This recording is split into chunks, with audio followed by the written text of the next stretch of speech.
I'm giving each group of you a different era of history to research. And the question is, what impact did your era have on the modern world? So Sarah, your group has the ancient Greeks. Ravi, you've got the Romans. And Danny's group gets, yes, a bit of a challenge for you. You get the Middle Ages. Some even call it the Dark Ages. Boring. See how you get on. Yes, miss. So, Serene, yes, you get the Renaissance.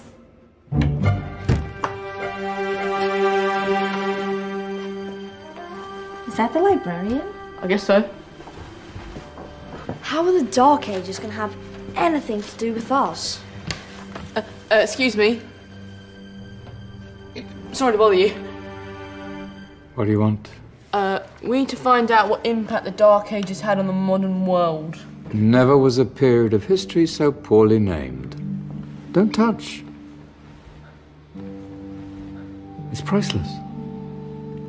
And I suppose someone's been filling your head with the usual nonsense, eh? 1,000 wasted years. A black hole in history, am I right? Yeah, sort of. You see, it's always the same. You assume it was all mud, disease, death and destruction, with marauding mobs of barbarians ripping down the good of former civilizations, burning and plundering as they went, nothing of any worth invented either, eh? Oh, no. Go on, Beofrey. Sorry to bother you. Come on, it's probably not worth it. Everyone knows that the Greeks and Romans invented everything anyway. Oh, did they now? And you're sure about that, are you? You know, I might just have something for you. You seem to be up to the task. I suppose I could... Follow me. I've got just the book for you.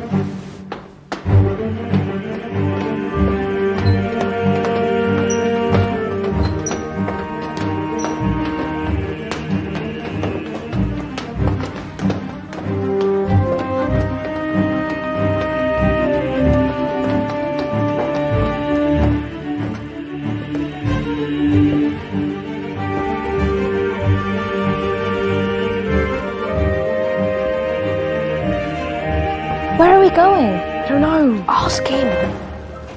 Excuse me. Where are we going? From darkness into light, my young friend. From ocean onto land, there are things you should know. Oh, yes, indeed. Yes, indeed.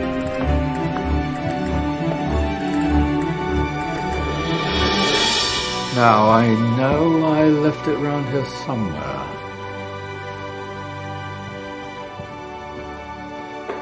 Ah, here it is. Now, take a look. If you dare.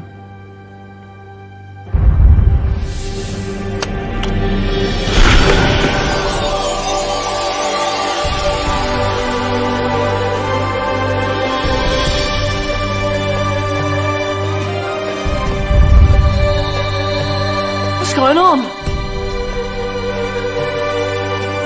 Welcome to the Dark Ages, or as it should be known, the Golden Ages. Who are you? I am Al-Jazari, engineer and ingenious inventor. I thought you said this was the Dark Ages. It doesn't look very... dark. That's because it's all a matter of perspective, my soon-to-be illuminated friend. Of course, there are parts of the world that weren't dark at all, but in a civilization that stretched from Spain to China, the golden rays of discovery and invention shone over everything.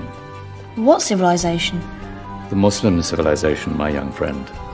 Through scholars and scientists of various faiths, some of the most important discoveries known to man were made at this time.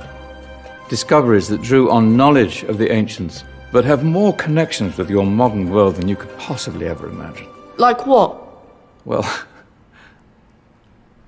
all sorts of things. I've got to get a picture of this. I knew it was a good idea. Who are you? Allow me to introduce Ibn al-Haytham, a great scientist whose ideas led to the invention of the camera.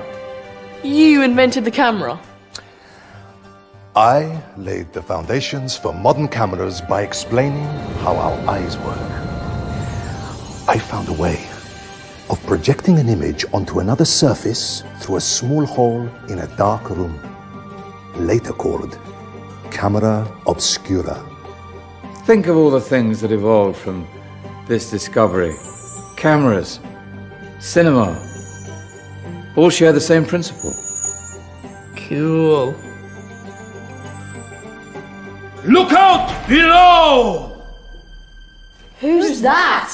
That's my good friend, Abbas ibn Farnas, who gazed up to the heavens, passionate in his belief that man could fly. Whoa. Indeed, he dared to dream about flying 1,000 years before the Wright brothers. Do you know you all take your jet-setting holidays for granted, so it only seems fair to remember Abbas ibn Farnas. Stand by. I'm ready for takeoff.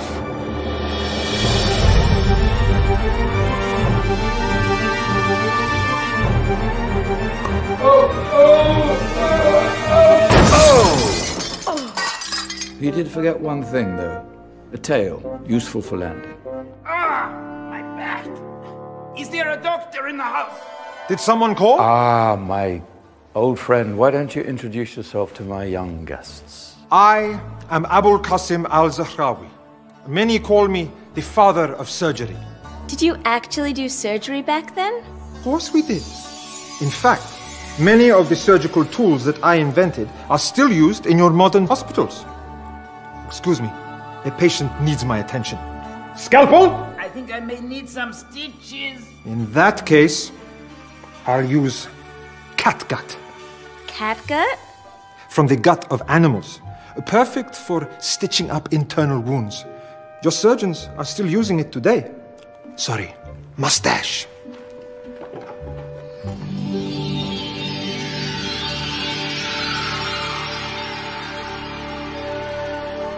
Who's she? That's Maryam al-Astrolabi, one of the many brilliant women of her time. She made sophisticated astrolabes. Astro what? Astrolabes. They show the sky and the stars on a small flat plate you can hold in your hand. Think of them as ancient calculating or timekeeping devices. Today you have your watch, your compass, satellite navigation, helping people and explorers travel the world. Science at its brilliant best. And all these things were developed during the Golden Ages. And that's just the tip of the iceberg.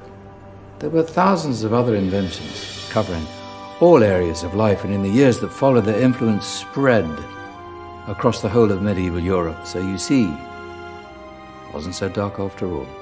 What about you? Me? What did you invent? Well, I don't want to be big-headed, but I made some groundbreaking advances in engineering. I suppose my most significant discovery converted rotary motion into linear motion using a crank and connecting rod. It's essential in pumps and engines. In fact, I've no idea how the Industrial Revolution could have happened hundreds of years later without such a device. Not that I ever get the credit I deserve. But my crowning glory was my amazing time-telling machine. My legendary elephant clock.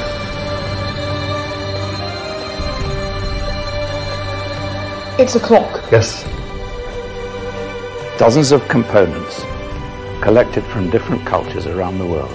Indian, Greek, Arabian, Egyptian, Chinese. Wow. A United Nations clock. That is pretty cool. Does it actually tell the time? Well, yes, of course. If it wasn't for me, thousands of people would be late for everything.